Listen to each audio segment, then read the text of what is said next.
कृष्ण गोविंद हरे मुरारे, हे नाथ नारायण वासुदेव।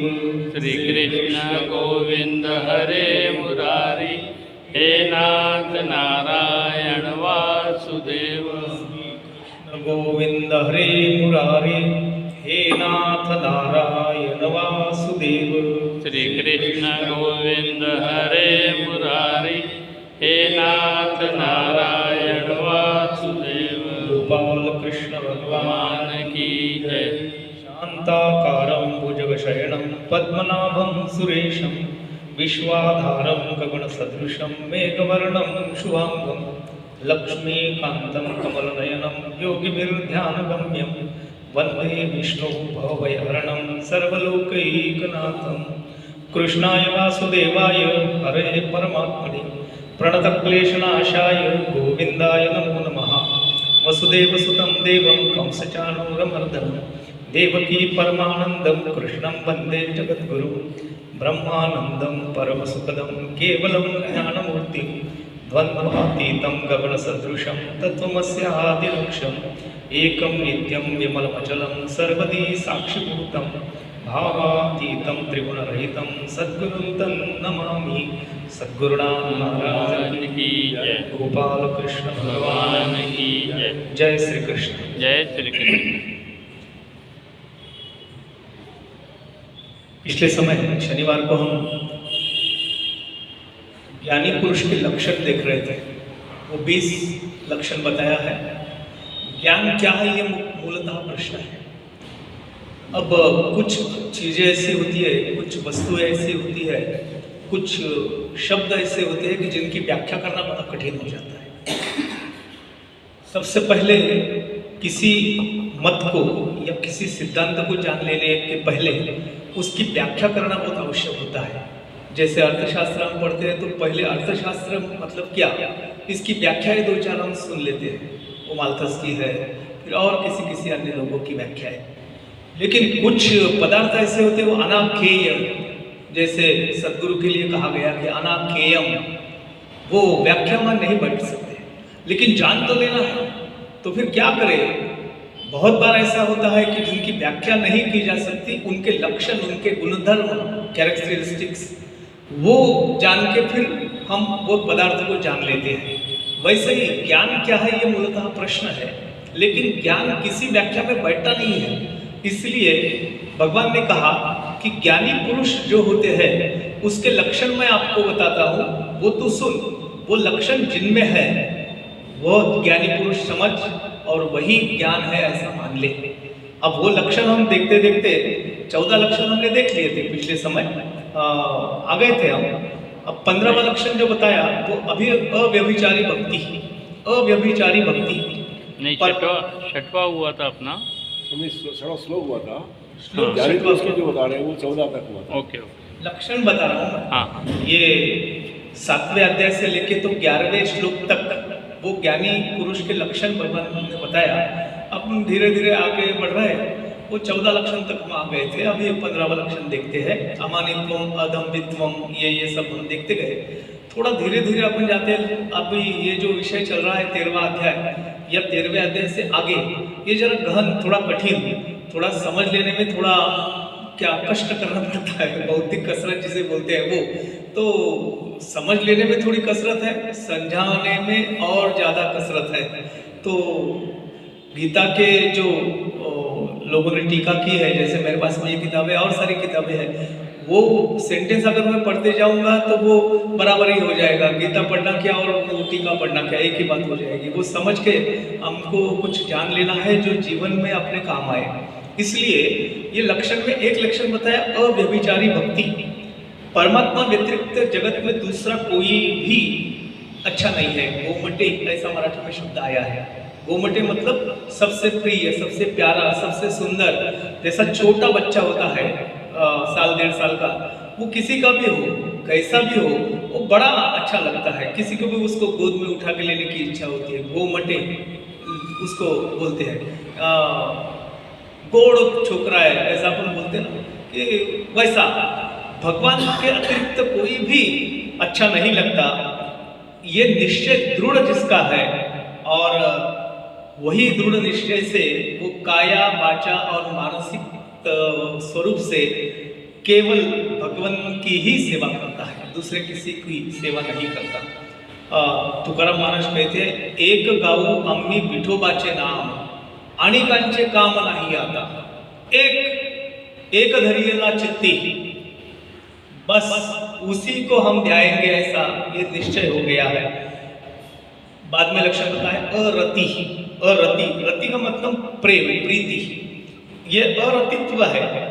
प्रीति और जन समुदाय का जिसको बड़ा त्रास आता है, त्रासदी होती है, लोगों का त्रास होता है। ये देखो अरति का भाव कैसा है, हमें लोग पसंद आते हैं, हम अकेले पसंद नहीं आते। जो भी हम हमारे लिए करते हैं वो लोगों के लिए ही करते हैं, हमारे मन का कुछ नहीं करते। जैसे कपड़ा बाजार में कपड़ा खरीदने गए तो साथ में कोई तो भी होता है, ये मुझे कैसा दिखता है, वो अगर बोलेगा ठीक है तो ठीक है, मुझे कैसा लगता है इसकी बात ही नहीं आती।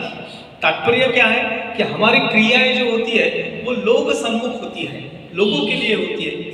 क्यों होती है?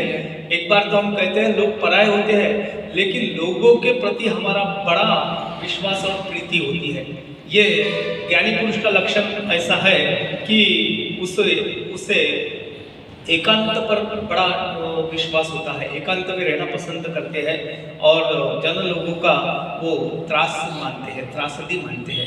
अब एकांत बोले तो केवल अकेले बैठना, इसको एकांत नहीं कहा गया। एकांत मन का एकांत, इंद्रियों का एकांत, चाहे वो 50,000 लोगों में भी रहे फिर भी वो अकेला होता है, क्योंकि लोगों के विषय उसके किसी भी अंग प्रत्यंग से उसको छूते नहीं है। ऐसा एकांतवास। तुका म्हणे आम्हा एकांताचा वास, आपुलाची बाध आपणासी। बोलते हैं हमारा वाद हमसे ही है, हमें एकांत प्रिय है। एकांत प्रिय मतलब हमें बाकी किसी विषयों में रुचि नहीं है। अरति इसका नाम है। उसके बाद में आता है अध्यात्म ज्ञान नित्यत्व। ये अध्यात्म ज्ञान नित्यत्व, पहले तो अध्यात्म की व्याख्या करना बड़ा कठिन ये प्रसंग है। अध्यात्म की व्याख्या मैं 2 लाइन में या एक परिच्छेद में नहीं कहूँगा। क्यों कि 18वें अध्याय में इसका सब सार आने वाला है। जब हम 18वें अध्याय तक पहुँचेंगे तब अध्यात्म क्या है ये अलग से बताने की जरूरत नहीं पड़ेगी। अध्यात्म शास्त्री ये ज्ञानेश्वर महाराज ने कहा है, अध्यात्म शास्त्री ये अंतरंगची अधिकारी ये अध्यात्म शास्त्र जानने के लिए अंतरंग जिसका भगवान से भरा हुआ है वही अधिकारी है, अन्यथा किसी को अध्यात्म का ज्ञान हो नहीं सकता। अब भगवान किसी को बुरा नहीं बोलते, अपने आप को ही परीक्षा कर लेना है कि हम अध्यात्मवादी है या नहीं। अध्यात्मवादी है तो लक्षण क्या है? अंतरंग पूरा परमात्मा से भरा है। अब ये परीक्षा तो हम हमारी कर सकते हैं। अगर वो मेरे मन चित्त बुद्धि का विषय अगर परमात्मा होता है, मान के चलो मैं अध्यात्म की ओर एक एक कदम बढ़ा रहा हूँ। इसलिए अध्यात्म ज्ञान नित्यत्व, वो अध्यात्म को जानने के लिए नित्य प्रयास करते रहना, ये ज्ञानी पुरुष का लक्षण है। उसके पूरी बुद्धि से उसके नजर में केवल परमात्मा ही एक सत्य है, बाकी सब मिथ्या है, ये भाव अपने आप प्रकट हो जाता है। और उसे लगता है कि ये जगत बोले तो पूरा फालतू का पसारा है, इसमें कोई धरा रखा नहीं है, ऐसा मान को जगत को तुच्छ लिखने वाला जो है। अब ये भी थोड़ा खुलासा करना चाहिए कि तुच्छ मानने वाला इन्हें त्यागता नहीं है, जग को त्यागता नहीं है, लेकिन जगत में उसका कोई भी मोह चिपक के नहीं रहता है, जग में उसका कोई मोह नहीं रहता है। ऐसा दृढ़ निश्चय जिसका होता है वो अध्यात्म ज्ञान नित्यत्व उसमें आता है। और आखिरी वाला जो आता है तत्व ज्ञानार्थ दर्शन। तत्व ज्ञानार्थ तत् यानी वह परमात्मा। एक 6वें अध्याय तक गीता में तत् यह पद का विश्लेषण किया है। अब बाद में सत तत्व का विवेचन किया है, इसलिए इसको ज्ञान योग कहते हैं। मन बुद्धि विशुद्ध करके केवल परमात्मा का साक्षात्कार जो कर लेता है उसे तत्व ज्ञानार्थ दर्शन हुआ ऐसा माना जाता है। तत्व ज्ञान का अभ्यास करने का फल क्या है, तत्व ज्ञान का अभ्यास क्यों करना है, तो उसका फल है जो ज्ञेय है, ज्ञान अर्जित करना, इसको ज्ञेय बोलते हैं, लक्ष्य है। ज्ञेय जो है वो ज्ञेय ही परब्रह्म है, वो ब्रह्म का सर्वत्र अनुभव लेना, इसको कहते हैं तत्व ज्ञानार्थ दर्शन। ब्रह्म का ही अनुभव लेता है। ब्रह्म सत्यम जगन मिथ्या, ऐसा शंकराचार्य जी ने महावाक्य कहा है। लेकिन अब ये क्या बोलते हैं, सर्वम खलविदम ब्रह्म, ये दूसरा महावाक्य है। सर्वम खलविदम ब्रह्म, जितना भी जे दृष्टि दिसे तेते हरि रूप, ऐसा एकनाथ महाराज अपने आप पाठ में कहते हैं। पूजा ध्यान जप त्यासी नाही, उसको पूजा करने की, ध्यान करने की आवश्यकता नहीं, जो दिखता है वो ब्रह्म रूप है, ऐसा मानना केवल कहने के लिए नहीं, उसकी धारणा वैसे दृढ़ होना, इसे तत्व ज्ञानार्थ दर्शन जिसे हुआ वो उसको कहते हैं। अब ये 18 या 20 जो भी संख्या अपन ले, ये ज्ञानी पुरुष के लक्षण है और इसे ही ज्ञान कहते हैं, ये ज्ञान है। अब ऐसा बोलते हैं कि ये ज्ञान अर्जित करते समय कुछ दोष भी आ जाते हैं। कुछ लोगों का वो एक निश्चय होता है कि मैं ज्ञान प्राप्ति करूंगा, ज्ञान प्राप्ति के लिए बड़े तपश्चर्या करते हैं। हमारे पुराणों में एक ध्रुव बालक की कथा है, वो ज्ञान प्राप्ति के लिए वन में चला गया और उन्होंने बड़ी तपस्या की। उनकी तपस्या से प्रसन्न होकर भगवान विष्णु खुद प्रसन्न हुए और उसको ज्ञान प्राप्ति हुई। एक बार भगवान विष्णु ने उसके सर पे हाथ रख दिया, वो ज्ञानवान हो गया। इसको ही एक शक्तिपात या दीक्षा देना कहते हैं। उसको पूरा ज्ञानवंत हो गया। दूसरा एक उदाहरण आता है, वो गौतम बुद्ध का आता है, जो बोधि वृक्ष के तले बैठे गया में और उन्होंने तपस्या की। पहले तो सिद्धार्थ था और जब तपस्या की उसके बाद में जो बना तो गौतम बना या क्या बुद्ध बना, ज्ञान हो गया। अब ज्ञान हो गया तो मुझे ज्ञान हो गया, मुझे ज्ञान हो गया, ऐसा ढिंडोरा पीटते नहीं घूमे। ज्ञान प्राप्ति हुई तो कैसा, येति अंगा वसति लक्षणे, उसके जो ज्ञानवान पुरुष है उसकी लक्षण ही बताते हैं कि ये ज्ञानवान है, उसको खुद ढिंडोरा पीटने की जरूरत नहीं पड़ती। लेकिन ऐसे कुछ ही उदाहरण है जिनको पूरी तरह से ज्ञान प्राप्ति हुई। ज्ञान प्राप्ति हो गई मतलब वो परम तत्व जो परब्रह्म है, जिसे ज्ञेय कहते हैं, जिसे परमात्मा कहते हैं, उसका उसने परिपूर्ण ज्ञान कर लिया।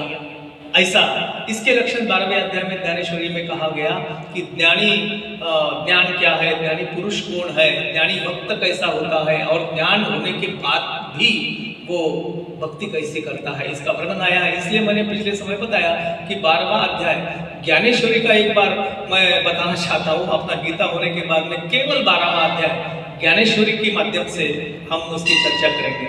अभी तो इतना जान लेते हैं कि हम जैसा एक सामान्य पुरुष, सब दोषों से युक्त, हम भी, मैं खुद अनेक दोषों से भरा हूँ, मल है, विक्षेप है, आवरण है या त्रिगुण की बाधाएं है, मेरे अंदर विकार भी है, ये सब है।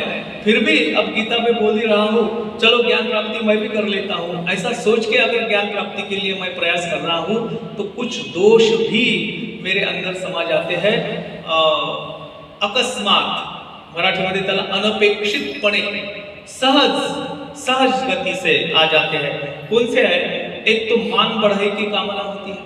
मैं ज्ञान प्राप्त कर रहा हूँ, लोगों ने बोलना चाहिए अरे नहीं भाई ये बहुत बड़ा आदमी है, ज्ञान प्राप्ति कर रहा है। अब ये लोगों ने कहना मुझे अच्छा लगता है, इसलिए मैं ध्यान धारणा या तपस्या कर रहा हूँ। दूसरी बात है दंभ आ जाता है। दंभ का लक्षण तो हम सबको मालूम है, दंभाचारी, सबसे अलग वर्तन करना, इसको दंभाचार कहते हैं। फिर हिंसा के विचार आते हैं।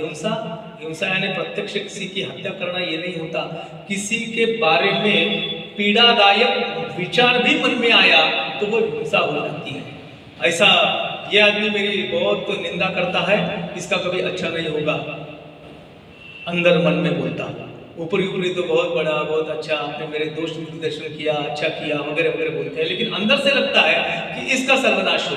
ये भी हिंसा होती है। क्रोध आता है, क्रोध आता है, थोड़ा सा कुछ बोल दिए तो क्रोध। कपट मन में होता है, कपट यानी छल, कपट आता है। दूसरा कुटिलता होती है, जो भी काम करेगा कुटिल वृत्ति से करेगा। एक कुटिल नीति के लिए हमारे एक पुराने विद्वान जो है कौटिल्य, आर्य चाणक्य, उनको कुटिल नीति वाले बोलते थे। वैसे विदुर की भी एक नीति थी, वो भी थोड़ी कुटिलता के पास जाने वाली थी।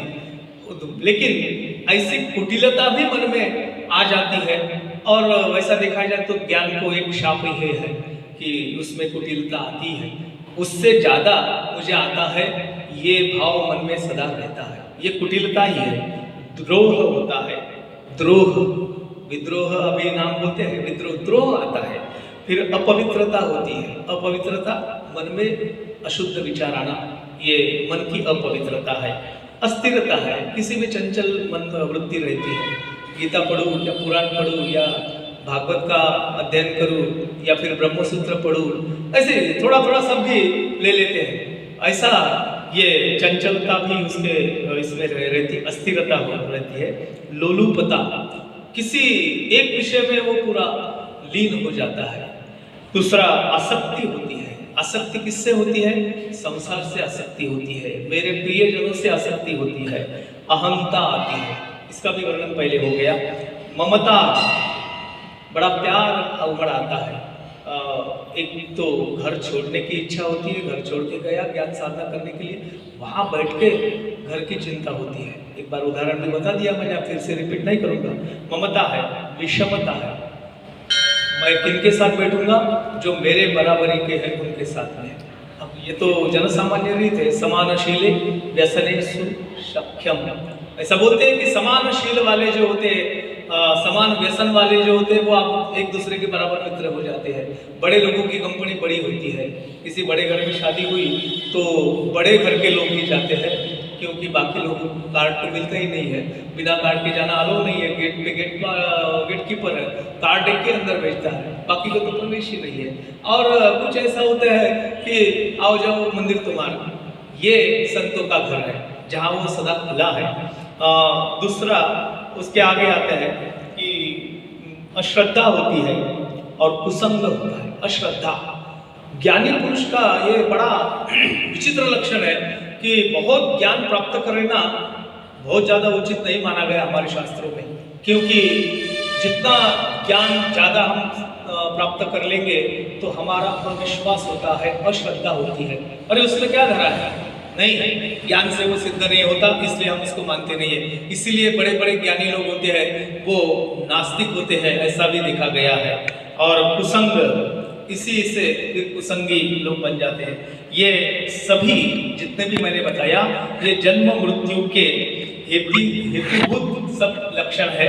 इससे अज्ञान बढ़ता है और जीव का पतन होता है, इसलिए यह सब अज्ञान ही है, ऐसा भगवान कहते हैं। अब ज्ञानी पुरुष के लक्षण बताया, अज्ञान क्या है ये भी बताया। अब ज्ञेय क्या है ये भगवान बता रहे हैं। वो श्लोक आते हैं, श्लोक क्रमांक 12 से 17, वो सीधा सीधा हम पढ़ लेते, फिर उसका विवेचन करते हैं।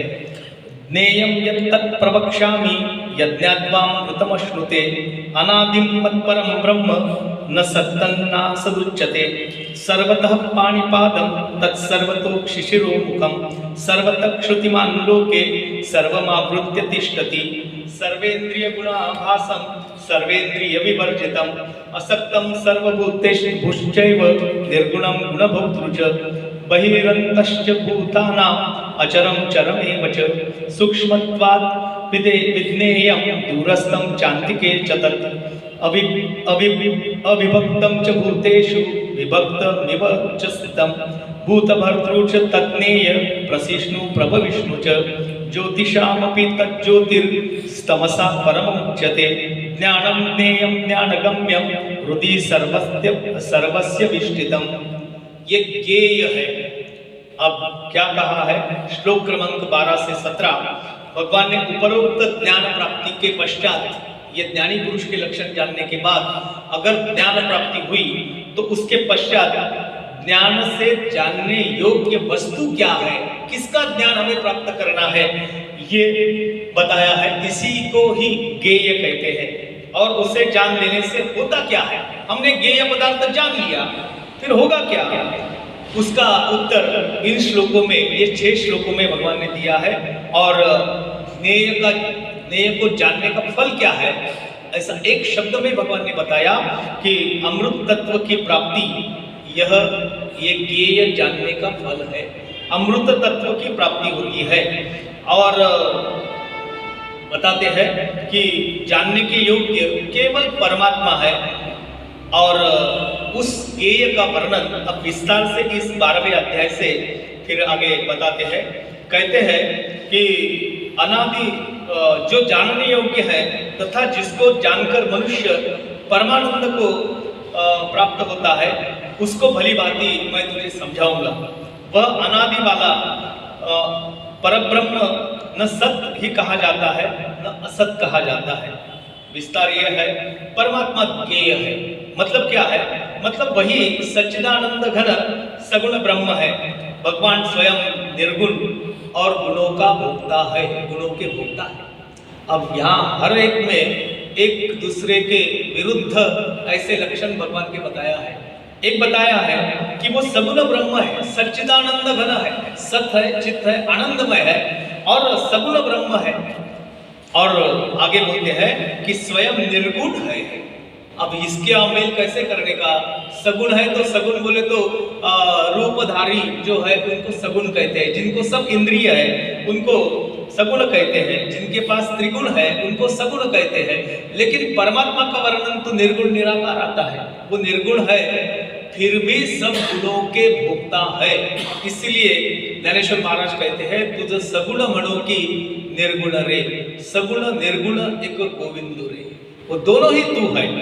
आगे कहते हैं परमानंद स्वरूप परमात्मा ही अमृतमय है, अमृत है।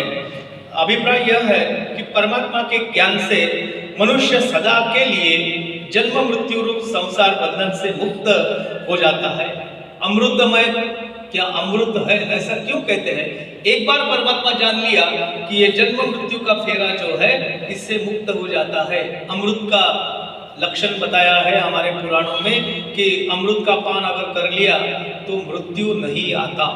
मृत्यु नहीं आता मतलब हम ऐसा जानते हैं कि एक बार अमृत पी लिए तो हम जिंदा ही रहेंगे, ऐसा उसका मतलब नहीं है। अमृत पीने से अमर हो जाता मतलब मृत्यु नहीं आता, जन्म ही नहीं होता, मृत्यु का सवाल ही नहीं पैदा होता। जन्म मृत्यु का ये जो चक्र है इससे परे हट जाता है एक बार परमात्मा को जान लिया तो, क्योंकि परमात्मा खुद ही अमृत है। और परमानंद स्वरूप परब्रह्म को प्राप्त हो जाता है। अब जन्म मृत्यु से हट जाना, जन्म मृत्यु समाप्त हो जाना मतलब क्या? वो परमात्मा का जो स्वरूप है परमानंद स्वरूप, वो स्वरूप में वो लीन हो जाता है। इसी को हम हमारी भाषा में परम गति या परम पद प्राप्ति कहते हैं। साधु पुरुष जब ये जगत छोड़ के जाते हैं तो हम जैसे की मौत हो जाती है, लेकिन साधु पुरुषों के लिए हम क्या बोलते हैं? उन्होंने गति प्राप्त कर ली है, वो परम गति को गए। भगवान बुद्ध का निर्वाण, महानिर्वाण हो गया। निर्वाण महानिर्वाण में अंतर क्या है? वैसे देखा जाए तो अंतर कुछ नहीं है। निर्वाण है महानिर्वाण, महानिर्वाण ने बड़े से बहुत बड़े पैमाने से उनका निर्वाण हो गया क्या? नहीं, एक समान ही, सब राजा हो या रंग हो, मृत्यु तो सबको सरी की होती है। लेकिन अब वो बड़ा आत्मा है तो उनके लिए महानिर्वाण बोलते हैं। अभी महापरिनिर्वाण दिन आने वाला है, नहीं क्या? बड़े लोगों के लिए शब्द प्रयोग की जाते हैं। परमगत प्राप्ति, परम पद प्राप्ति को प्राप्त हो गया ऐसा बोलते हैं जिसने परमात्मा को जान लिया। परमात्मा अनादिमत है, अनादिमत, अनादि, अनादि जिसको आदि नहीं है उसको अनादि कहते हैं। प्रकृति और जीवात्मा को अनादि कहते हैं। प्रकृति जो है जिसका वर्णन इसके पहले हमने किया, वो प्रकृति और जीवात्मा जो है वो अनादि है, इसको कोई आदि नहीं है। ये विचार ब्रह्मसूत्र में बड़ा विस्तार से आता है कि जीव कहाँ से आया। अब ये बड़ा गहन विषय है, आज का विषय वो नहीं है, इसलिए मैं उस पर ज़्यादा भाषण नहीं करूँगा। वैसा जानता भी थोड़ा ही हूँ मैं, लेकिन इसका जानना बड़ा कठिन है। ब्रह्मसूत्र में, उपनिषदों में इसका वर्णन बड़ा आता है, बड़ा सुंदर आता है कि जीव कहाँ से, वो अनादि है, उसका आदि नहीं लगा सका। हमारा विज्ञान खोज सकता है क्या कि जन्म कैसे होता है? चलो गर्भावस्था है, गर्भावस्था में फिर 9 महीने वो अंदर गर्भों में बढ़ता है, बाद में उसका जन्म होता है, लेकिन ये पूरे क्या इंद्रियों सहित जीव अंदर बनता कैसे है, इसका शोध, इसका खोज विज्ञान भी नहीं लगा सकता। इसलिए उसे अनादि कहते हैं। प्रकृति भी अनादि है, हम है तो जगत है, हम न रहने के बाद भंडारा शहर जैसा कि वैसा ही रहेगा, वैनगंगा ऐसे ही बहते रहेगी, ये मंदिर भी ऐसा ही रहेगा, लोग आते जाते रहेंगे, हम नहीं रहेंगे।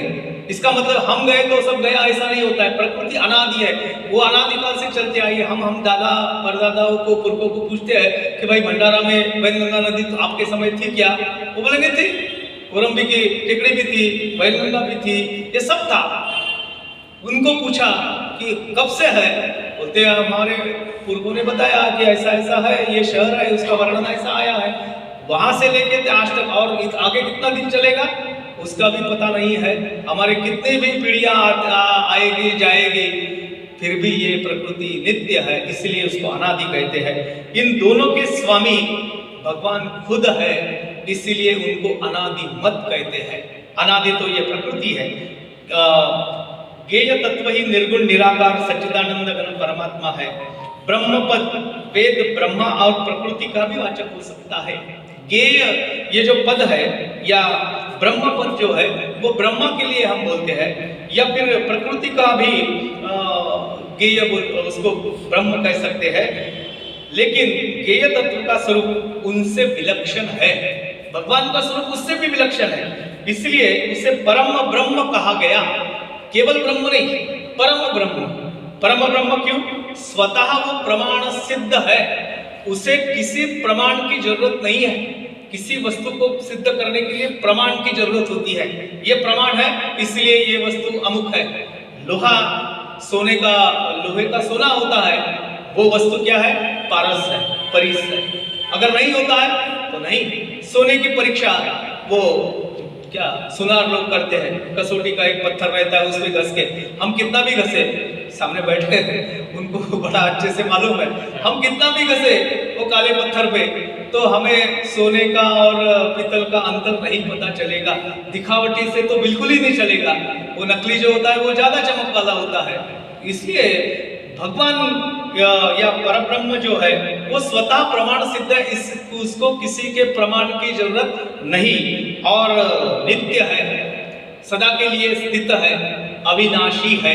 हमारा विनाश है, वो अविनाशी तत्व है, वो किसी प्रमाण द्वारा सिद्ध नहीं हो किया जा सकता, इसलिए उसे सत्य नहीं कहा जा सकता।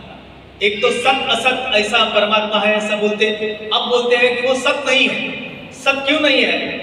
जिस वस्तु का वास्तव में अस्तित्व नहीं होता उसे असत कहते हैं, जो वास्तव में अस्तित्व ही नहीं है उसे असत कहते हैं।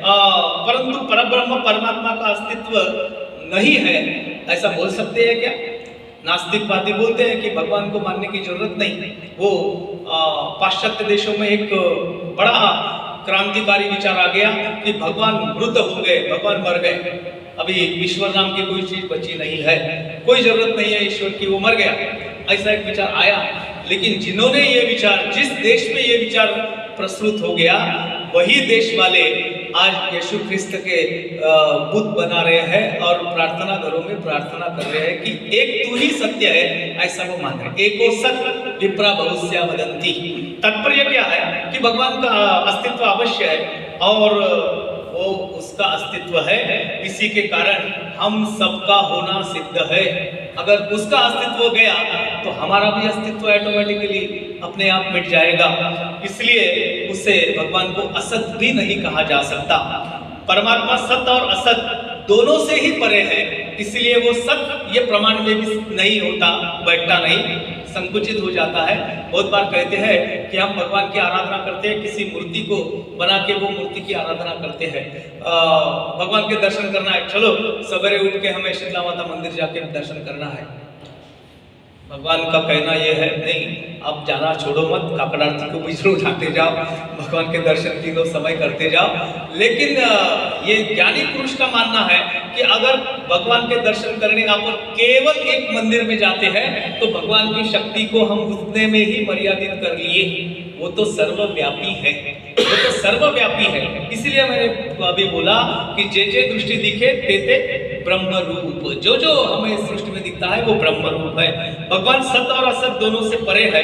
श्रुति कहती है, श्रुति में एक वचन आता है, यतो वाचो निवर्तन्ते अप्राप्य मनसा सह, तैत्तरीय उपनिषद में आया है।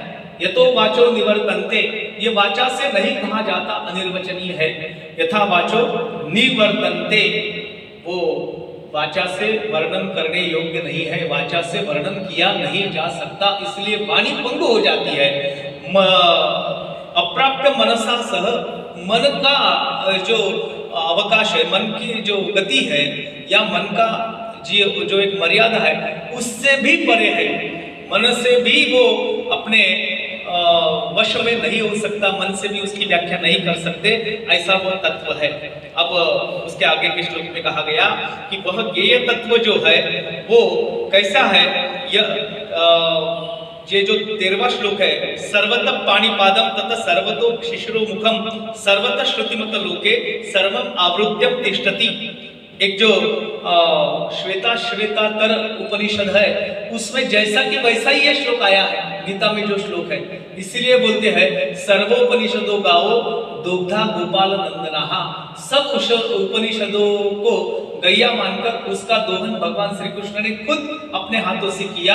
किसके लिए? पार्थो वत्स सुधीर भोक्ता दुग्धम गीतामृतम महत्, पार्थ नाम के वत्स के लिए ये उपनिषदों रूपी गाय गौ का दूध भगवान ने निकाला और अमृत अर्जुन को पिलाया। अर्जुन के माध्यम से हम इसका लाभ ले रहे हैं। हम वो गीता की जो आरती बोलते हैं, वो आरती में गीता के सब लक्षण आए हुए हैं। बोलती है कि हमारे जन्म मृत्यु को हरने वाली है, वो स्वयं भगवान की वाणी है, उपनिषदों से परे है, क्या मन को लुभावनी है, ऐसा सब गीता वो आरती में वर्णन आया है। वही वर्णन गीता के जो प्रस्तावना है या गीता का स्तवन करने के श्लोक है उसी में आया है। यहाँ बोलते हैं कि वो भगवान जो है सब हाथ पैर वाला है, उनको बहुत सारे हाथ पैर है, नेत्र है, क्षीर है, मुख है तथा सब और कान उसको है, क्योंकि वह संसार में सबको व्याप्त करके स्थित है। इसका विशेष वर्णन करते हैं। यह ज्ञेय तत्व जो है वो बड़ा गहन है। उसका ज्ञान कराने के लिए सर्व व्यापकादि लक्षण इनके द्वारा वर्णन करते हुए भगवान कहते हैं वह सब और हाथ पैर वाला है, उसको सब और हाथ पैर है। सहस्र शीर्षा पुरुषा सहस्राक्ष सहस्रपाद सबूमुखिम सर्वतत्प्रेत्वा 33 दशांगुलम पुरुष सूक्त में पहला ही श्लोक आता है, पहले ही श्रुति आती है। कहते हैं कि सब और हाथ पैर वाला है, उसे कोई भी वस्तु कहीं से भी हमने समर्पण की तो वह वहीं से उसको ग्रहण कर लेता है। ऐसा जरूरी नहीं है कि भगवान के सामने ही जाके भोग चढ़ाने का, हम जहां से भी जो भी वस्तु उसको अर्पण करेंगे वो वहीं से ग्रहण कर लेता है, क्योंकि उसको हाथ सहस्त्र बाहु, वो सहस्त्र बाहु है, जहां भी देखा जाए उनका हाथ पहुंच जाता है। इसलिए और सब और पैर वाला है। भक्त जहां से भी उसको नमन करे, जहां से भी उसका सत्कार करने के लिए हाथ जोड़े, उसको उसके चरण को प्रणाम करे, वह उसका प्रणाम या उसकी पूजा, उसका ध्यान वो स्वीकार कर लेता है। तात्पर्य क्या है कि हस्तेंद्रिय का काम जो ग्रहण करना है वो ग्रहण शक्ति उनमें है, और पाद इंद्रियों द्वारा काम करने वाली जो चलन शक्ति है वो भी भगवान के सर्वत्र व्याप्त है। सब और नेत्र सिर और मुख वाला है, उसके नेत्र सब और है, सभी और देखता है। हमारा दृष्टि हमें मिला है, सब जगत का हम अनुभव दृष्टि से करते हैं, लेकिन क्या है कि जिस और दृष्टि होगी उसी और हम देख सकते हैं। मैं पीछे का नहीं देख सकता हूँ, पीछे का मुझे नहीं दिखता है, क्योंकि पीछे नेत्र नहीं है। हम गुस्से से बहुत बार बोलते हैं दिखता नहीं क्या, मेरे क्या पीछे सर के पीछे आंख है क्या, ऐसा बोलते हैं हम। लेकिन भगवान को ऐसा नहीं, चारों ओर उसको नेत्र है। और वह ऐसी कोई भी वस्तु नहीं है या ऐसी कोई जगह नहीं है कि जहां वो न दिखता हो। उसके उससे कुछ भी छुपता नहीं है। हम कितना भी छुपा के काम करें लेकिन उससे कोई छुपता नहीं है। ऐसा कोई भी स्थान नहीं है जहां वो दिखता नहीं है। और दूसरा ये बताते हैं कि जहां से भी हम पुष्प वगैरह चढ़ाते हैं वह ठीक उसके मस्तक पर ही आते हैं, ठीक उसके मस्तक पर ही आते हैं, क्योंकि सब जगह उसके सिर है। ऐसा कोई भी स्थान नहीं जहां भगवान का मस्तक ना हो। और उसके वक्त उससे भोग समर्पण करते हैं, वह वहीं से भोग को स्वीकारते हैं। ऐसी कोई भी जगह नहीं जहां भगवान का मुख न हो। सहस्र शीर्षा पुरुषः, वो सभी और उसका मुख है। शेष नेय स्वरूप परमात्मा सबका साक्षी है। इतना सब होने के बाद में भी वो साक्षी है, सब कुछ देखने वाला तथा सबकी पूजा और भोग स्वीकार कर लेने वाला है। ऐसी शक्ति उनमें है। वैसे ही वह सब और कान वाला है, उसके सभी और कान है। वैसे तो हमारे भी सभी और कान रहते हैं। हम क्लास में मैं देखता हूँ कि बच्चे बैठे रहते हैं, लगता है कि मेरे तरफ देख रहे हैं, मेरा ही सुन रहे हैं, लेकिन सुनते कुछ और है, सुनना उनका कुछ और चल रहा था। एक समय बहुत सारी चीजें सुनते हैं। इसलिए कहा गया कि जो चीज हमें अगर वास्तव में दृष्टि का अगर लाभ हमें लेना है, उसका ज्ञान कर लेना है, तो एक साथ एक ही इंद्रिय काम करना चाहिए। कान को केवल सुनना ही चाहिए, सुनते सुनते देखना नहीं होता। अनुभव करके देखो, टीवी भी देख रहे हैं, अखबार भी पढ़ रहे हैं, होगा, लेकिन लोग कर लेते हैं, भगवान से भी आगे है। बहुत सारे लोग कुछ कुछ काम कर लेते हैं। पिक्चर देखते समय मोबाइल भी देखते हैं, ऐसे भी लोग हमने देखे। तात्पर्य क्या है, हमारे घर में महिलाएं वो टीवी के सामने बैठ के सब्जियां चुनती है, ये तो हर घर में दिखता है हमको। हम भी भोजन करते समय टीवी देखते हैं या पेपर पढ़ते हैं। एक साथ इतनी सारी क्रिया, सब इंद्रियों का काम हम कैसे कर लेते हैं भगवान जाने। लेकिन सौंदर्य शास्त्र या इंद्रिय शास्त्र ये कहता है कि अगर हमें गाना सुनना है तो आँख बंद करके सुनना चाहिए, तब वो गाना अच्छे से हमें ध्यान में आएगा, अन्यथा नहीं आएगा। हमको सुनना है तो आँख बंद होना चाहिए, अगर हमें देखना है तो कान बंद होना चाहिए। लेकिन ऐसा होता है क्या? यशवंतराव चव्हाण महाराष्ट्र के पहले मुख्यमंत्री, संयुक्त महाराष्ट्र के, जब वो मुख्यमंत्री बन के संरक्षण मंत्री थे, वहां से महाराष्ट्र में आए, संयुक्त महाराष्ट्र मुंबई के साथ मिला के महाराष्ट्र हो गया। तो वो महाराष्ट्र देखने घूमे, ये महाराष्ट्र के ही, लेकिन महाराष्ट्र वो अजंता एलोरा गए। वो एलोरा मराठी में हम उसको मेरोल कहते हैं, मेरे गांव से बहुत निकट है। कैलाश लेना, बड़ा कैलाश लेने बहुत प्रसिद्ध है गुफा। वहां मूर्ति के सामने खड़ा होकर बड़े तन्मयता से वो देख रहे थे। अब वो सीएम थे उस समय, सीएम के चारों ओर उनकी सिक्योरिटी, कलेक्टर वगैरह वगैरह सब लोग रहते हैं। वो इतने ध्यानमग्न हो गए कि वो सिक्योरिटी वाले उनको बोल रहे हैं कि सब चलना चाहिए, चलना चाहिए, चलना चाहिए। उनका ध्यान ही नहीं। 1 मिनट, 2 मिनट, 5 मिनट हो गए, फिर उनको एकदम से हाँ चलना है, चलो चलो। तो उनके मित्र ने पूछा कि ऐसा क्या हो गया था आपको, कि हम कितने लोग बोल रहे थे आपको चलो। वो बोले मुझे कुछ भी सुनाई नहीं दे रहा था और ना मुझे कुछ दिख रहा था, केवल वो मूर्ति और मूर्ति का सौंदर्य दिख रहा था। तात्पर्य क्या है?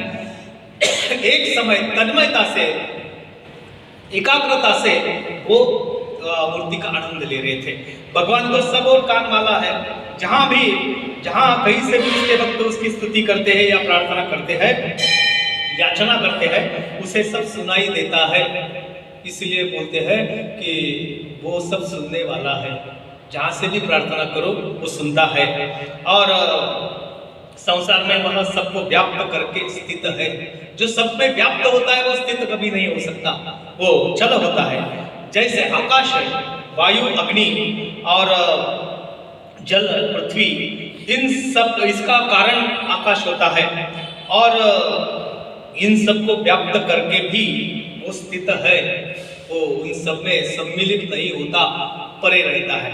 वैसे ही भगवान है, ज्ञेय स्वरूप परमात्मा भी इस चराचर जीव सृष्टि, जो जीव समूह है, इन समस्त जगत का कारण वही है। सबको व्याप्त किए हुए भी स्थित होता है।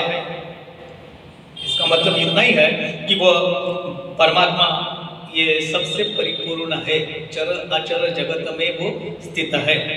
आगे के श्लोक में कहते हैं भगवान का स्वरूप जो है असक्त सर्वभूतेषु पुष्टैव, वह संपूर्ण इंद्रियों के विषयों में जानने वाला है, परंतु वास्तव में सब इंद्रियों से रहित है तथा आसक्ति रहित होने पर भी सबका धारण पोषण करने वाला है और निर्गुण होने पर भी गुणों का भोगने वाला है। मतलब यह है कि भगवान का स्वरूप बड़ा अलौकिक है, वह सब इंद्रियों के विषयों को जानने वाला है। परंतु अभी अभी मैंने वर्णन किया कि भगवान तो इंद्रियों रहित है, निर्गुण है, इंद्रिय नहीं है।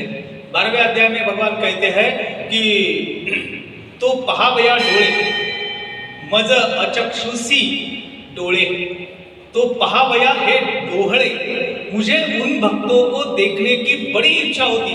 डोहाड़े लगना पता है, जो गर्भवती स्त्री होती है 8वें महीने में उसे जो भी उसकी इच्छा खाने की वगैरह होती है तो वो सब उसको क्या, उसको और एक नाम है कुछ तो भी गुरुजी जी काय म्हणतात त्याला, ते बाहेर अंगणामध्ये चंद्र के कोर पे उसको बिठाते हैं।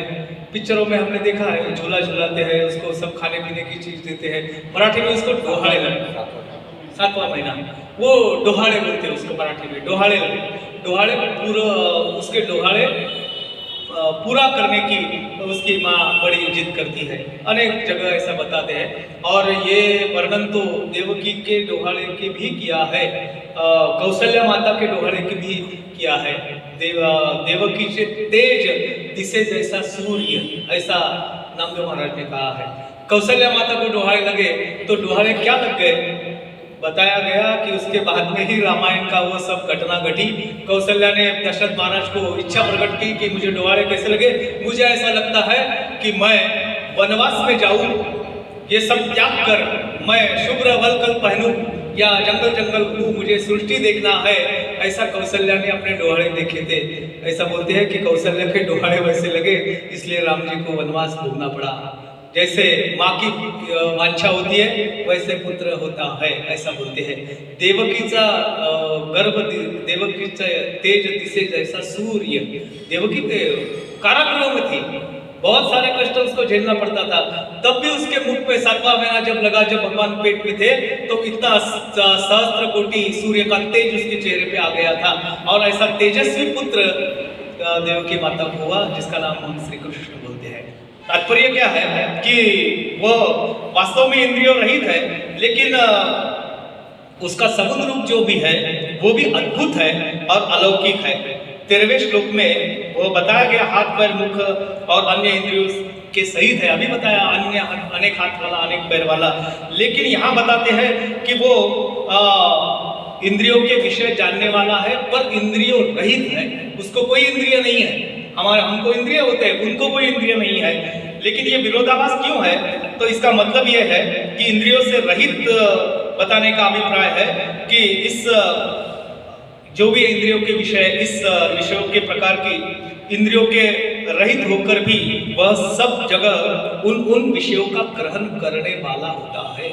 इंद्रिय नहीं है लेकिन इंद्रियों से भोग लेने वाले वस्तुओं का, विषयों का वो भोग लेता है इंद्रियों के अलावा भी, इसलिए उसको कहते हैं। एक श्रुति कहती है कि अपाणिपादो जवनो ग्रहीता पश्चात चक्षु स शृणोत्य कर्णः, बिना हाथ पैर से ही अत्यंत वेग से चलता है। उसको पैर नहीं है लेकिन अत्यंत वेग से चलता है, उसके साथ में चलना संभव नहीं है। और ग्रहण करता है, सब ग्रहण करता है, स्वाहा कर लेता है। हम सब ग्रहण नहीं कर सकते, सब ग्रहण नहीं कर सकते, वो सब ग्रहण कर सकता है। बिना नेत्र के देखता है, उसको नेत्र नहीं है फिर भी देखता है, और बिना कर्ण के सुनता है। इसीलिए भगवान का स्वरूप अलौकिक है, ऐसा बोलते हैं। आसक्ति रहित होकर भी वह सबका भरण पोषण करता है। हमारे परिवार में जो कुटुंब प्रमुख या माँ बाप होते हैं बच्चों का भरण पोषण करते हैं, इसलिए उसको भर्तृ कहा गया कि वो भरण पोषण करने वाले हैं। लेकिन वो भरण पोषण किस उद्देश्य से करते हैं? आसक्ति से करते हैं। तुकाराम महाराज ने बड़े कड़वे शब्दों में कहा, माए बाप पाली थी, माए बाप संभाली थी, लोभा कारणे पाली थी। अब ये सही है क्या गलत है? तुकाराम महाराज ने कहा तो सही ही होगा, बराबर है कि नहीं? मानना चाहिए, विश्वास है हमारा कि संत कहते हैं वो सही बात है, झूठ नहीं है। हम ऐसा सोचते हैं कि बच्चा है तो चलो बुढ़ापे की लाठी हो गई, बच्चा हमें अच्छा सुख देगा। लेकिन एक सज्जन उन पर ऐसा भाष्य करते हुए कहा कि तुकाराम महाराज ने कहा तो वो सच कहा है, वो लोभ के कारण उसको पालते हैं, लेकिन उनको ये ज्ञान भी होता है कि मुझे जलाने वाला यही है, दूसरा नहीं है। अधिकार किसको है? बेटे को। अरे बाप को जलाने के लिए मैंने जन्म दिया मैं बच्चा मेरे घर में पैदा हो गया, मैं पेड़े बांटा क्यों? ये एक दिन मुझे जलाने वाला है कैसा लगता है ये विचार, लेकिन सच है। तात्पर्य क्या है सुनो कि भगवान भी हमारे सबका भरण पोषण करता है, लेकिन वो बिना ही आसक्ति के सबका भरण पोषण करता है, किसी में आसक्ति नहीं है, भरण पोषण सबका करता है। ये सब भूत मात्र जो है उसी के कृपा से हम हमारा रोजी रोटी हमारे व्यवहार सब चलते हैं। इसीलिए कहते हैं कि जो भी होता है अच्छे के लिए होता है, भगवान सबका भला करे, सबका भला करता है। चाहे विपन्नावस्था भी आए, विपन्नावस्था में भी वो उसकी कृपा होती है। ये विश्वास अगर मन में है तो सही में विपदा में हम सुख मानेंगे या सुख की दशा आएगी। अगर हम मानते हैं कि विपदा आई है, भगवान बड़े कठोर है, तो विपदा से परे हम नहीं हो सकते। तात्पर्य का सबका भरण पोषण करते हैं और बिना आसक्ति के भरण पोषण करते हैं, इसलिए वो सब प्राणियों के सुहृद है, अर्थात बिना कारण के ही सबका हित करने वाले हैं। वह आसक्ति के दोष से सर्वथा रहित होते हैं, यही भगवान की अलौकिकता है। गुणों से अतीत होते हैं, हम त्रिगुणात्मक है, वो गुणों से अतीत है, गुणातीत बोलते हैं, और सब गुणों को भोगने वाले हैं।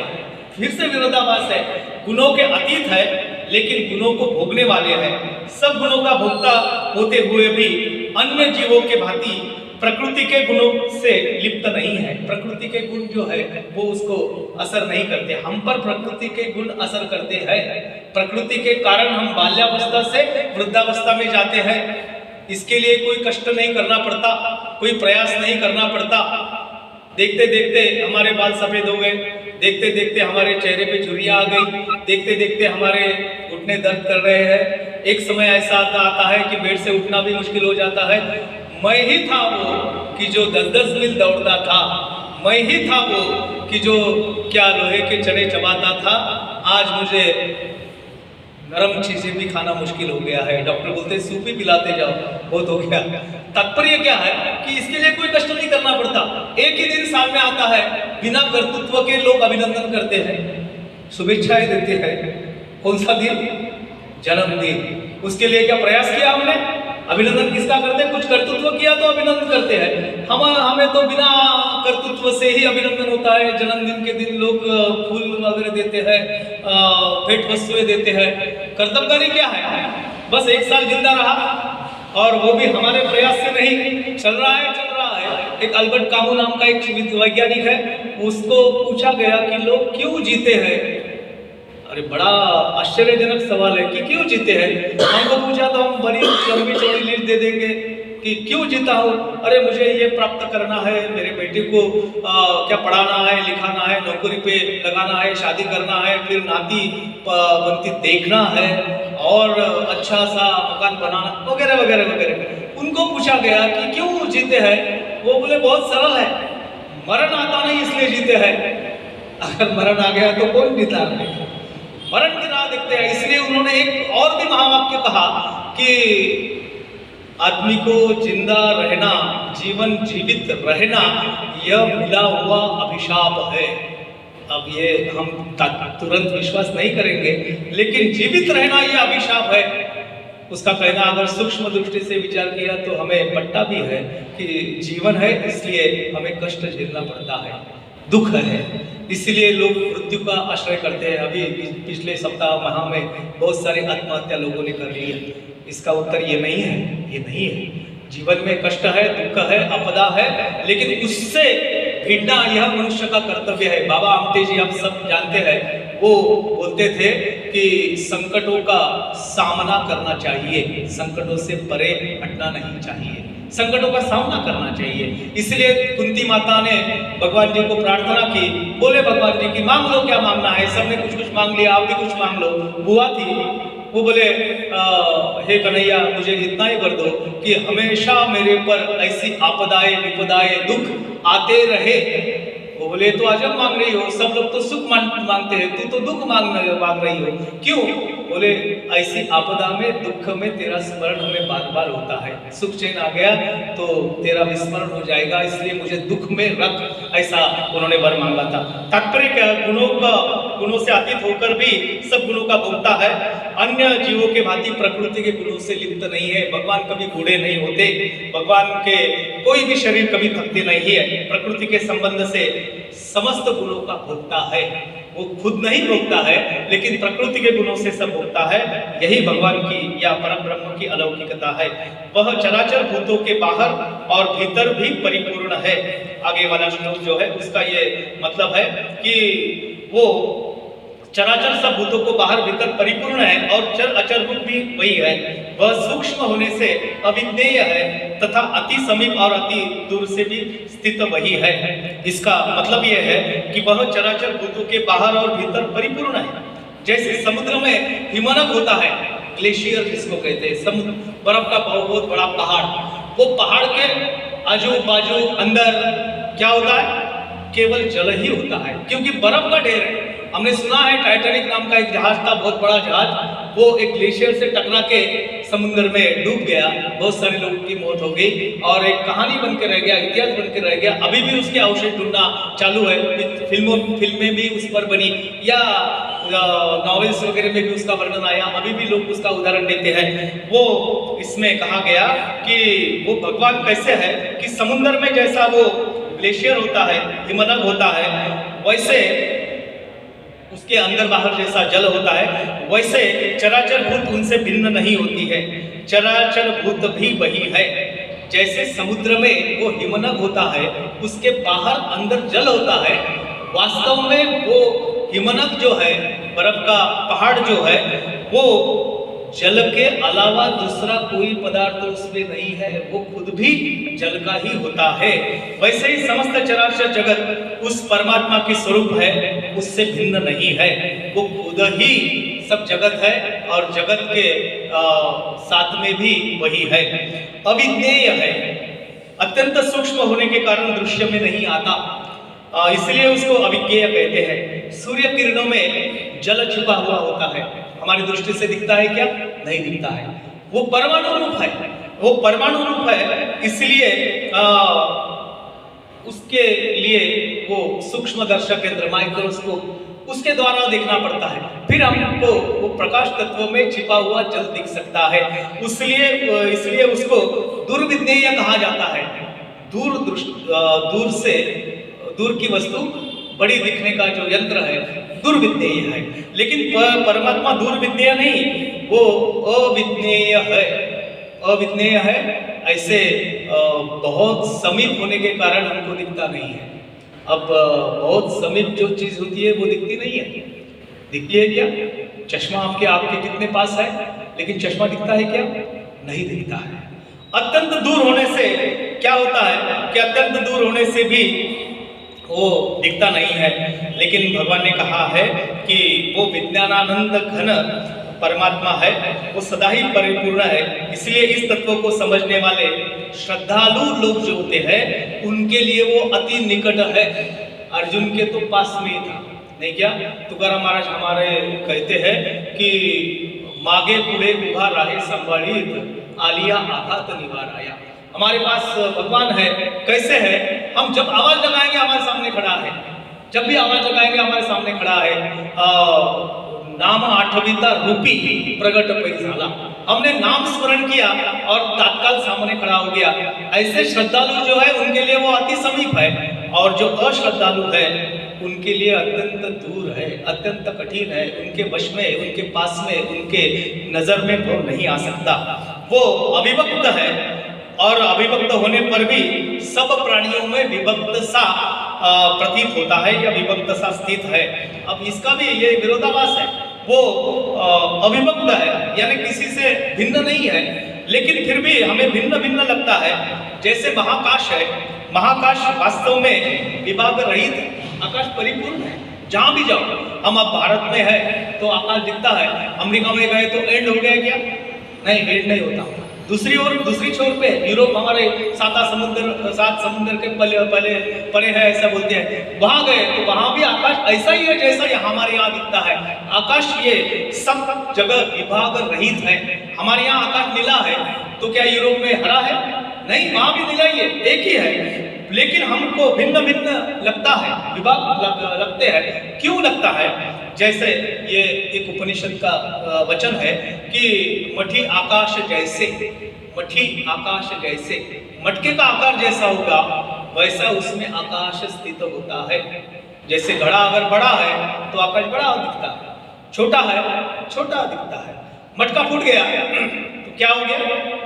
अंदर का आकाश जो है वो पूरे जो सर्वव्याप्त आकाश है उसमें समा जाता है। वैसे ऐसा बोलते हैं हरिपाठ में भी, सर्वाघटी राम भाव शुद्ध ऐसा बोलते हैं।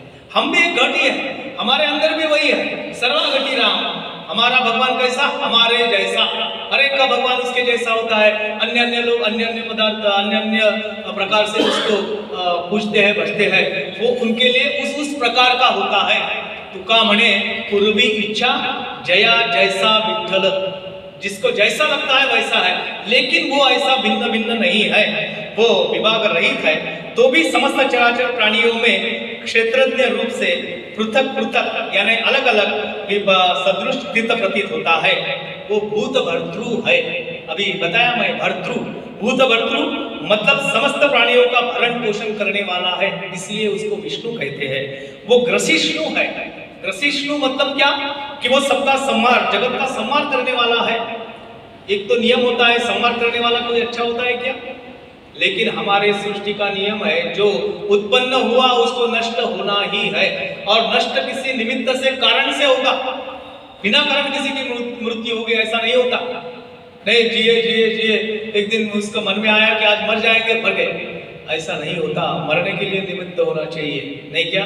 बुढ़ापे में कुछ ना कुछ सृष्टि के अंदर की क्रियाएं बिगड़ जाती है, इसलिए उसे वाइटल ऑर्गन्स कहते हैं, उसमें बिगाड़ आ गया कि आदमी समाप्त हो जाता है। कभी कभी ये चीज़ भी ऐसा बहुत कम होता है, बहुत जल्दी हम हमारी यात्रा समाप्त कर लेते हैं। कारण क्या है? हमारे दुर्गुणों के कारण होता है। वो संपूर्ण नाश करने वाला जो है ग्रसिष्णु कहते हैं, उससे सबका संहार करने वाला शिवरूप वही है। और प्रभव विष्णु है। प्रभव विष्णु मतलब सबको उत्पन्न करने वाला वही है। अपने हाथ से ही वो निर्माण करता है और अपने हाथ से ही नष्ट करता है। इसलिए उसको तीन नाम है, एक भूत भर्तृ, एक ग्रसिष्णु और प्रभव विष्णु कहते हैं। चंद्रमा सूर्य वो ज्योतियों का ज्योति है, ज्योतियों का ज्योति है। चंद्र, सूर्य, विद्युत, तारे आदि जितनी भी बाह्य ज्योतियां है ये सब वही है। और दूसरी आध्यात्मिक ज्योतियां होती है, बुद्धि, मन और इंद्रिय, ये आध्यात्मिक ज्योतियां होती है। तथा विभिन्न लोगों और वस्तुओं के अधिष्ठातृ देवता रूप देव ज्योतियां भी होती है। परमात्मा को ज्योति कहते हैं, परम ज्योति कहते हैं। वो ज्योतियां भी है, उन सभी का प्रकाशक वही परमात्मा है। यानी एक ज्योति जो है वो बाह्य ज्योतियां है, जो सूर्य से, चंद्र से, अग्नि से, विद्युत से पैदा होती है। एक बुद्धि, मन और इंद्रियों से पैदा होती है, वो विद्युत है। हम तेज बोलते हैं, बुद्धि को तेज बोलते हैं, वो एक आध्यात्मिक ज्योति है। विभिन्न लोगों के और वस्तुओं के अधिष्ठातृ देवता रूप, कुछ लोगों के देवता रूप जो होते हैं वो तेजायमान होते हैं, वो देवरूप ज्योतियां है। उन सबके प्रकाशक जो है वो परमात्मा है, तथा उन सब में जितनी प्रकाशक शक्ति है वह भी उस परब्रह्म परमात्मा का एक अंश मात्र है, पूरा नहीं है, केवल एक अंश है। इसलिए ज्योति का भी ज्योति उसे कहते हैं। एक श्रुति में कहा गया, न तत्र सूर्यो भाति या चंद्र तारकम नेमा विद्युतो भांति कुतो यमाग्नि तेमेव भांतमनुभाति सर्वतस्य भाषा सर्वमिदं विभाति। वहां न सूर्य प्रकाश करता है, न चंद्रमा और न तारांगण, न वहां यह बिजली जो प्रकाश करती है वो भी उसके सामने कुछ नहीं है। तो फिर हमारे सामान्य अग्नि की क्या बात करना। उसी से प्रकाशित होने से यह समस्त जगत प्रकाशित होता है, उसी के प्रकाश से ये सब ज्योति प्रकाशमय होती है, या सब जगत प्रकाशमय होता है। और यहाँ गीता में कहा गया है, यदादित्यगतम तेजो जगत भासयते खिलम, 15वें अध्याय का श्लोक है। यदादित्यगतम तेजो जगत भासयते खिलम तत्तेजो यश्चंद्रमसि यश्चाग्नो तत्तेजो विद्धिमामकम, जो तेज सूर्य में स्थित होकर समस्त जगत को प्रकाशित करता है और जो तेज चंद्रमा तथा अग्नि में स्थित है, उस तेज को तू मेरा ही तेज समझ, ऐसा भगवान ने अर्जुन को 15वें अध्याय में कहा है। परमात्मा स्वयं ज्योति है, वो दूसरों के प्रकाश से प्रकाशित नहीं होता, स्वयं ज्योति है। हम भगवान के सामने दिया जलाते, जलाना पड़ता है, अपने आप जल उठता है क्या?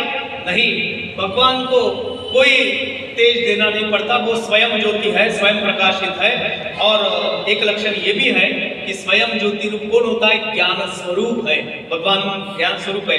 इसलिए अज्ञान और ये बाकी के जो अंधकार है वो उसके निकट नहीं आते। तेज का लक्षण ही है कि तेज जहाँ है वहाँ अंधकार नहीं होता। बहुत बड़ा, ये इतना बड़ा हॉल है, मान के चलो नहीं जाना चाहिए, चलो लाइन चली गई, अंधेरा ही छा जाएगा, नहीं क्या? वो अंदर इतने बड़े हॉल को प्रकाशित करने के लिए कितना बड़ा तेज या लाइट हमें जलाना पड़ेगा। विवेकानंद जी कहते हैं कि एक मोमबत्ती हाथ में लेके चलो, जहां जहां वो जाएगी वहां वहां अंधकार नष्ट कर दी गई। वो बहुत बड़े लाइट की जरूरत है नहीं, इसलिए जंगल में या अंधेरे रास्ते में घूमते हम एक टॉर्च विजेरी लेके घूमते हैं। टॉर्च का प्रकाश कितना होता है? अपने उतना ही होता है, लेकिन उसी से हम इतने भयानक अंधकार में भी प्रकाश का अनुभव करते हैं। भगवान स्वयं ज्योति रूप है और इसलिए उसके पास में अज्ञान और अंधकार उसके निकट भी नहीं आते। और परमात्मा चेतन बोध रूप है, वह ज्ञानगम्य है, बोध रूप है। थोड़ा सा बचा है, एक 17वां श्लोक है, उतना कर लेते फिर ये ज्ञेय स्वरूप हो जाता है। तो कहते हैं कि वो ज्ञानगम्य है, उसको जान सकते हैं।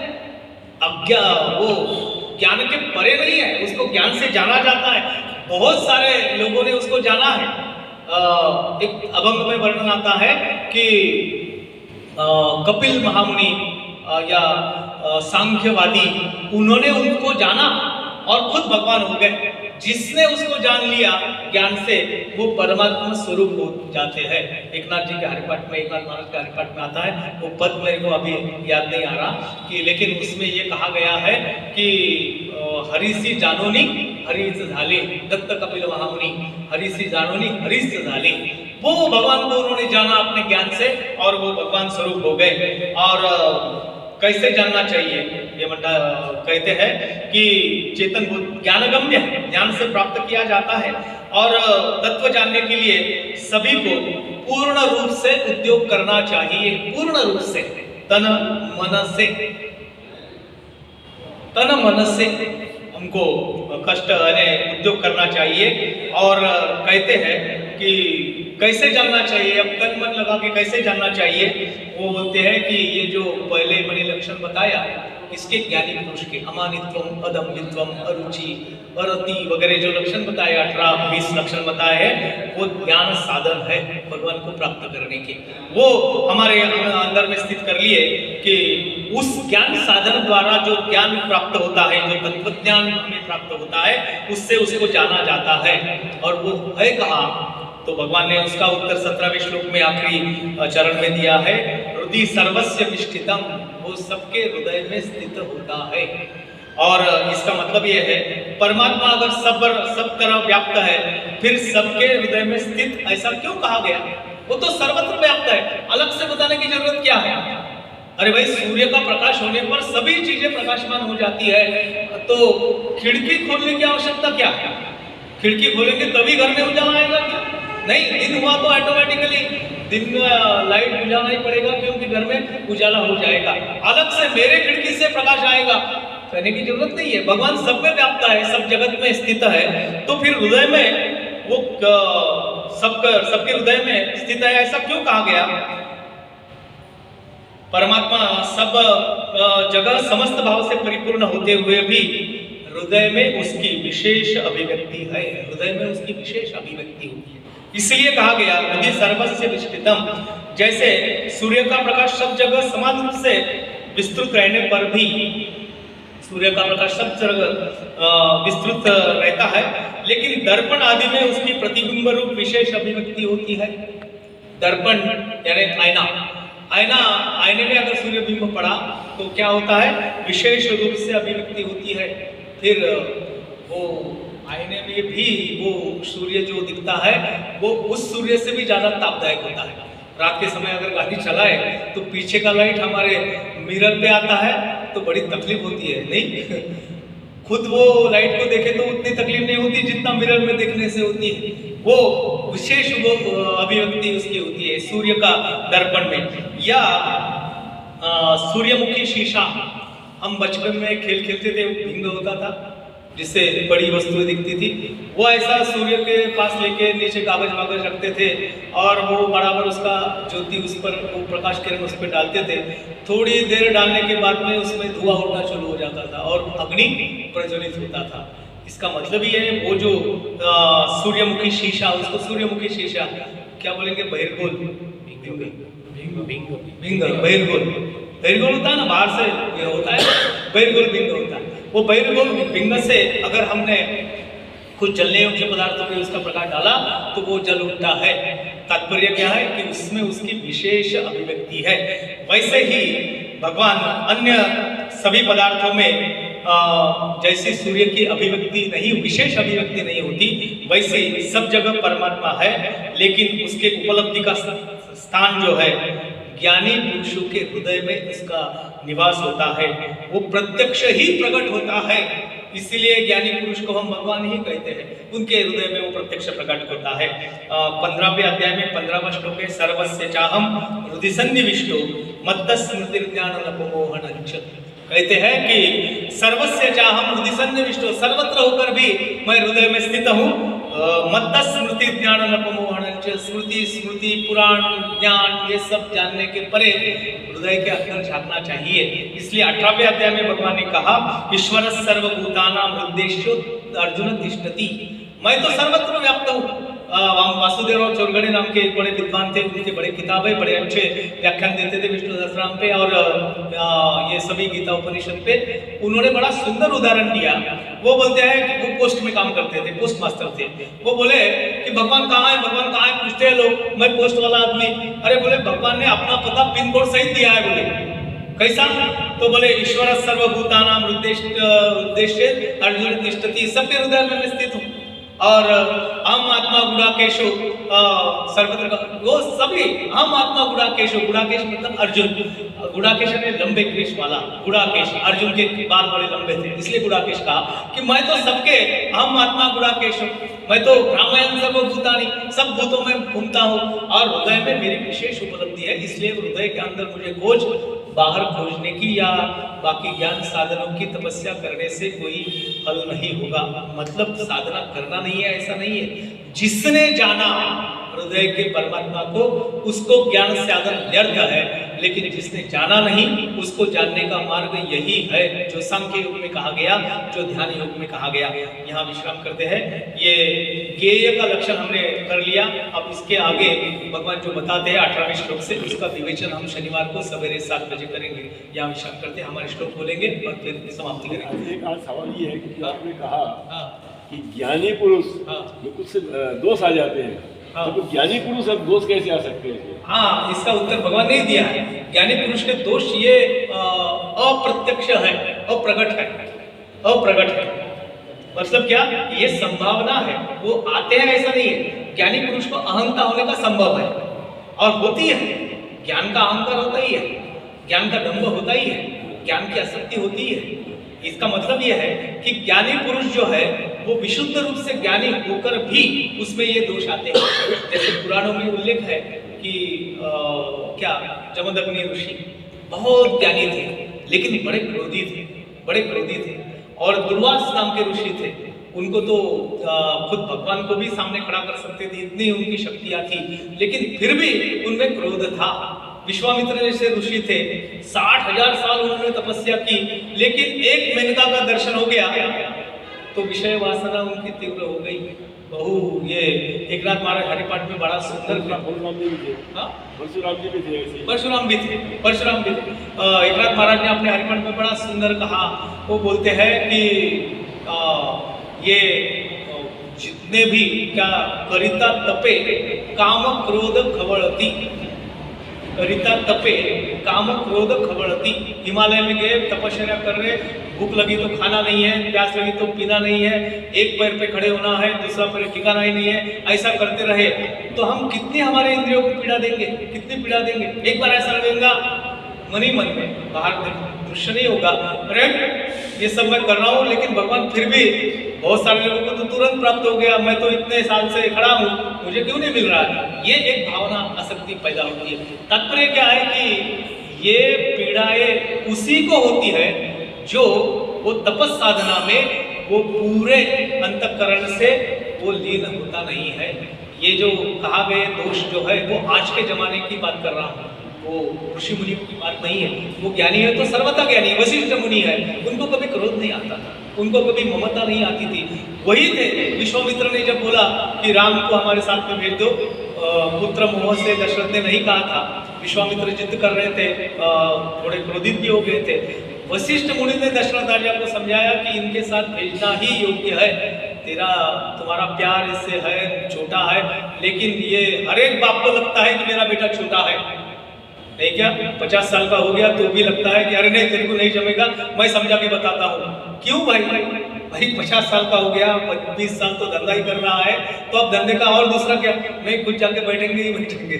ऐसे बहुत सारे लोग होते हैं। इसलिए बोलते हैं कि ज्ञान को ये दोष आने के संभव होते हैं, ये हमारे वर्तमान काल का वर्णन है, ये सब लक्षण जो बताए वो ज्ञान के दोष है। देखो ना, पीएचडी अगर कोई हो गया तो वो सबसे थोड़ा अलग हटके रहता है। मैं हमारे क्षेत्र की बात बताता हूँ, जो पीएचडी नहीं है उनकी तरफ देखने का नजरिया बदल जाता है।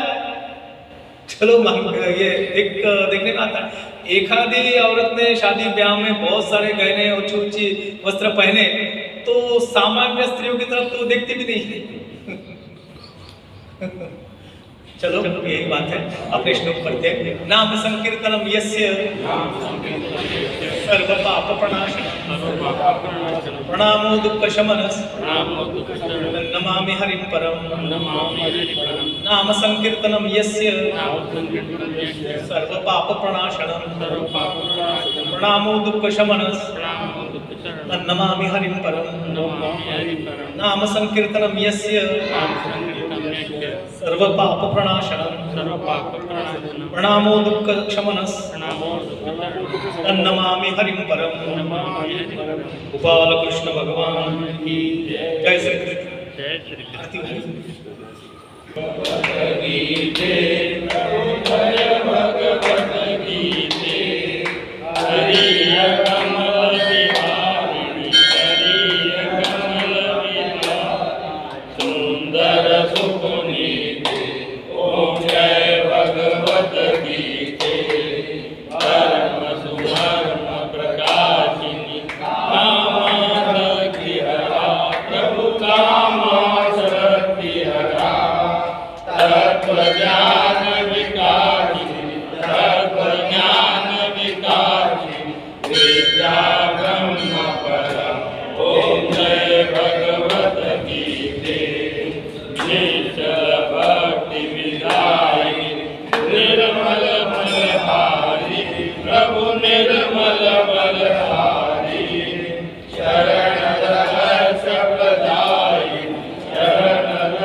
समता त्याग सिखावणी हरिमुख की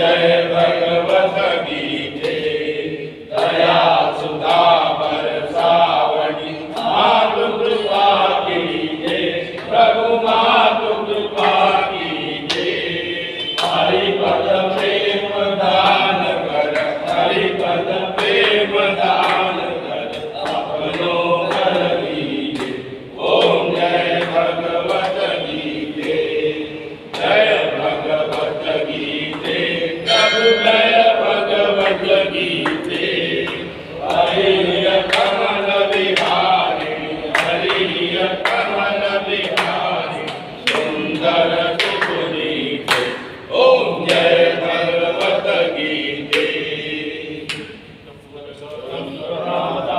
संसार सारं मुद्रेन्द्रहारं भावसंतं चारयन्ते ओम भवानी शरणं नमामि अंधारकाला मुक्तालकाय कालकाला कुशेकराय जगमलाय जगमलाय नमः शिवाय नमः शिवाय माता पिता त्वमेव बन्धु सखा त्वमेव विद्या धनं त्वमेव सर्वं मम देव देव कायेन वाचा मनसेन्द्रियैर्वा व्यात्मना वा बुद्धि स्वभावं करोमि यत्नं सर्वदा नारायणाय समर्पयामि अच्युतं केशवं नारायणं सदामोदरं वासुदेवं श्रीधरं माधवं गोपिकावल्लभं जानकीनाथं रामचन्द्रं भजे हरे राम राम राम हरे हरे कृष्ण कृष्ण कृष्ण हरे हरे हरे राम राम राम हरे हरे हरे कृष्ण कृष्ण कृष्ण हरे हरे हरे राम राम हरे हरे हरे कृष्ण कृष्ण कृष्ण हरे हरे राम राम हरे हरे हरे कृष्ण कृष्ण कृष्ण हरे हरे हरे राम राम हरे हरे हरे कृष्ण कृष्ण कृष्ण हरे हरे हरे राम राम हरे हरे हरे कृष्ण कृष्ण कृष्ण हरे हरे बोलो सियावर रामचंद्र की जय श्री कृष्ण भगवान की जय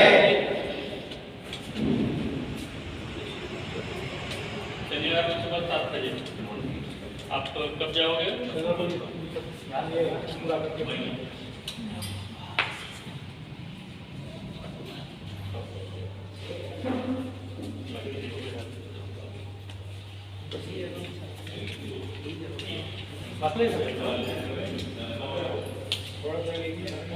जी बहुत अच्छी तरह से बनाया बहुत ही अच्छी तरह बाहर से आउट ऑफ इंडिया हाँ यहाँ पे आया हूँ और मुझे पता चला था कि यहाँ पे है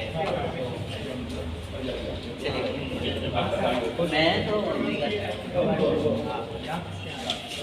मेरी इन लॉज रहते हैं यहाँ पे